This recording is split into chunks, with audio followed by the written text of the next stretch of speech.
ஒரு அழகான ஒரு வீடுங்க. இந்த வீட்டுல வசித்தவள்தான் காவியா. அந்த காவியா பாத்தீங்கன்னா ரொம்ப அழகா கொஞ்சம் கருப்பா இருப்பாங்க. ஆனா அவங்களுடைய 2 இட்லிகளும் அழகாகதான் இருக்கும். அவங்க பாத்தீங்கன்னா இட்லி கடை வியாபாரம் தான் பண்ணிட்டு இருக்காங்க. அவங்க கடையில நிறைய பேர் வந்து இட்லி சாப்பிட வருவாங்க. அப்போ இட்லி சாப்பிடும்போது எல்லாரு கண்ணுமே காவியாவுடைய ஒரிஜினல் இட்லி மேல தாங்க போகும். அவ செய்யற மல்லிப்பூ இட்லி மேல போகவே போகாது. காவியாக்காகவே நிறைய பேர் இட்லி சாப்பிட வருவாங்க. அதுல பாத்தீங்கன்னா காவியாவை ரொம்ப வெகுநேரமா வெகு காலமா இட்லியை பார்த்த ஒருவன் பெயர்தான் ராஜா. அந்த ராஜா காவியா கிட்ட எப்பவுமே உங்க இட்லி நல்லா இருக்கு, இட்லி நல்லா இருக்கு. என்ன மாவுல செய்றீங்க அப்படின்னு கேபான். காவியாவும் நான் வந்து உளுந்து அரிசி இதெல்லாம் போட்டுதான் இட்லி செய்றேன் அப்படின்னு சொல்லுவா. ஆனா அவளுக்கு அது தெரியாது. எந்த இட்லியை பார்த்து கேக்குறாங்கன்னு சொல்லிட்டு உங்களுக்கு எந்த இட்லி பார்த்து கேக்குறான்னு தெரியுதான்னு சொல்லுங்க. அதுக்கப்புறம் பாத்தீங்கன்னா ஒரு நாள் பாத்தீங்கன்னா செம மழை. காவியா கடையில பாத்தீங்கன்னா ராஜா மட்டும் இட்லி சாப்பிட்டுட்டு இருக்காங்க. அப்ப காவியா பாத்தீங்கன்னா இட்லி செய்யும்போது கூரை எல்லாம் பிடிச்சிட்டு போயிடுது. காத்து அந்த அளவுக்கு அடிக்குது. அப்ப காவியா ஃபுல்லா நினைச்சிடுறாங்க. காவியா உடுத்திருந்த ஆடை பாத்தீங்கன்னா ரொம்ப மெல்லியது. அப்போ மழையில நினைச்சிடுறாங்க. மழையில நினைஞ்ச உடனே இட்லிக்கு முட்டு 2 முட்டும் இட்லியும் சேர்ந்து அழகாக தெரியுது. அப்போ ராஜாக்கு அவனுடைய இதுவை கட்டுப்படுத்தவே முடியல. யாருமே இல்ல, செம்ம மழை வர சுட சுட இட்லி வெந்துட்டு இருக்கு. அப்போ காவியா கிட்ட போயிட்டு இப்பவும் நீங்க ரொம்ப அழகா இருக்கீங்க, உங்களுடைய இட்லி ரொம்ப சூப்பரா இருக்கு அப்படின்னு சொல்றாங்க. காவியாக்கு சிரிச்சுக்கிட்டே இன்னொரு இட்லி வைக்கிறான்.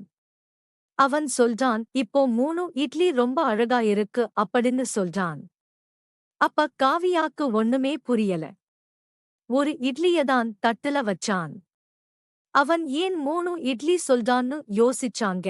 அப்போ நான் ஒரு இட்லி தான வச்சேன். நீங்க 3 இட்லி சொல்றீங்களேன்னு கேட்டதுக்கு ஆமாங்க. உங்ககிட்ட இருக்கற அந்த 2 இட்லி கழுத்துக்கு கீழ இருக்கற அந்த 2 இட்லி ரொம்ப சூப்பரா இருக்கும் அப்படின்னு சொன்ன உடனே காவியாக்கு கோவம் வந்துருச்சு.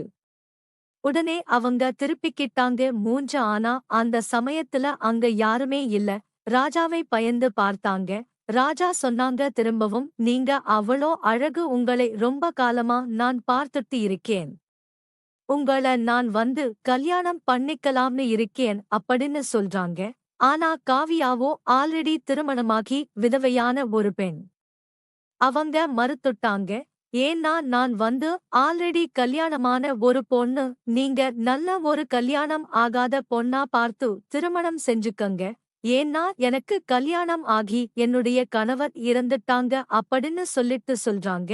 அதுக்கு ராஜா சொல்றாங்க, பரவாயில்லை, நான் உன்ன முழு மனசோட ஏத்திக்கிறேன். உன்ன நான் நல்லா பாத்துக்கிறேன் அப்படின்னு சொல்றாங்க. அப்போ காவியா பாத்தீங்கன்னா ரொம்ப யோசிச்சு சம்மதத்தை தெரிவிக்கிறாங்க. ஆனா ராஜாவுடைய உணர்ச்சிகள் அந்த இடத்திலேயே வெளிப்பட்டுவிட்டது. காவியா பாத்தீங்கன்னா ரொம்ப சந்தோஷமா சரிங்க, எனக்கு ஒரு வாழ்க்கை அமைஞ்சா அது எனக்கு நல்லதுதான்னு சொல்லிட்டு சொல்றாங்க. அப்போ ராஜா காவியாவுடைய கையை பிடிச்சுக்கிட்டு, நான் உன்னை எப்பவுமே கைவிட மாட்டேன், உன்னை என் கண்ணுக்குள்ள வச்சு பார்த்துப்பேன் அப்படின்னு வாக்குறுதி கொடுக்குறாங்க. அப்போ மேகங்கள், மின்னல்கள், இடி எல்லாமே இடிக்குது. அப்ப காவியா பயந்து போய் ராஜாவுடைய இறுக்கமா நெருக்கத்துக்கு வராங்க. அப்போ காவியாவுடைய 2 இட்லியும் ராஜாவின் மேல படுது. அப்போ ராஜாக்கு ஒண்ணுமே பண்ண முடியல. அவங்க கைகளை வச்சு இட்லியை தடவிட்டாங்க. அப்ப காவியாவுடைய மனநிலையும் மாறிடுச்சு. ஏன்னா மழையில நினைஞ்ச காவியா ரொம்ப நேரமா குளிர்ல நடுங்கிட்டு இருந்தாங்க. காவியா ராஜாவுடைய அரவணைப்பால கொஞ்சமா சூடானாங்க.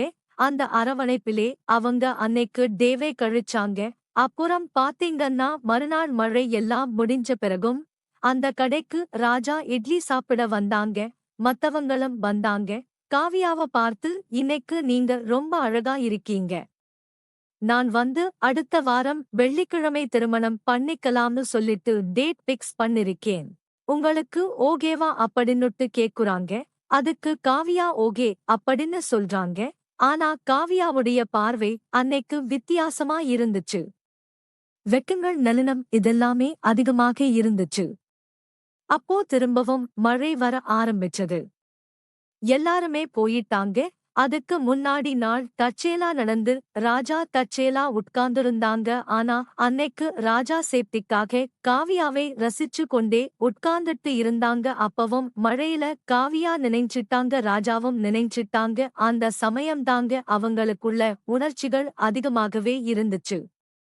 ஆமாங்க, முதல் நாள் வந்து வெட்கத்தோட கொஞ்சம் இறுக்கத்தோட முடிஞ்ச அவங்களுடைய உணர்வுகள் அந்த நொடி பாத்தீங்கன்னா அதிகப்படியாகவே வெளிப்படுத்தினாங்க. அவங்க 2 பேருமே இறுக்கமானாங்க. இட்லிகளை நன்றாக சாப்பிட்டார்கள். இறுக்கத்தின் காரணமாக உடம்பு சூடேறியது. அவங்க அந்த மழையிலேயே அவங்களுடைய வாழ்க்கையே ஆரம்பிக்கலாம்னு நினைச்சாங்க. ஆனா பக்கத்துல ஒரு ரூம் இருந்துச்சு. அந்த ரூம் பக்கமா போயிட்டு அவங்களுடைய சூடு உடம்புகள் அவங்களுடைய ஆசைகளை தீர்த்து கொண்டாங்க. அந்த ஆசைகளை தீர்த்து கொண்டது பின் அவனுடைய வாழைப்பழத்தையும் அவளுக்கு கொடுத்தான். அவளும் சாப்பிட்டாள். திரும்பவும் வாக்குறுதி கொடுத்தான். நான் உன்னை நிச்சயம் திருமணம் செய்து கொள்வேன். உன்னை நான் நன்றாக பார்த்து கொள்வேன். உன்னுடைய வாழ்க்கை நன்றாக இருக்கும் அப்படின்னு சொல்லிட்டு பல வாக்குறுதிகளை கொடுத்து அவன் காவியாகவே மணந்தான். பின்பு இருவருமே கல்யாணம் பண்ணி கொண்டாங்க. இருவருமே அந்த இட்லி கடை வியாபாரத்தை நன்றாக நடத்தினார்கள். அது மட்டுமில்ல, காவியா விதவியான ஒரு பெண். அவளுக்கு ஒரு நல்ல வாழ்க்கை கிடைத்தது. அவளுக்கு குழந்தை இல்லாத காரணத்தால் இவங்க இருவருக்கும் உருவான ஒரு அழகிய பெண் குழந்தை அவங்களுக்கு கிடைச்சது. அவங்க அந்த அழகிய பெண் குழந்தை மூவருமே அந்த இட்லி கடையை நடத்தி அவங்களுடைய வாழ்க்கையே அழகாகவும் ஆனந்தமாகவும் மாற்றிக் கொண்டார்கள். கண்டிப்பா இந்த மாதிரி ஒரு வாழ்க்கை அமைஞ்சது உங்களுக்கு பிடிக்குதா பிடிக்கலையான்னுட்டு கமெண்ட் பண்ணுங்க. கண்டிப்பா இந்த மாதிரி ஒரு நல்ல கதைகளுக்கு நம்ம சேனலை சப்ஸ்கிரைப் பண்ணிக்கங்க.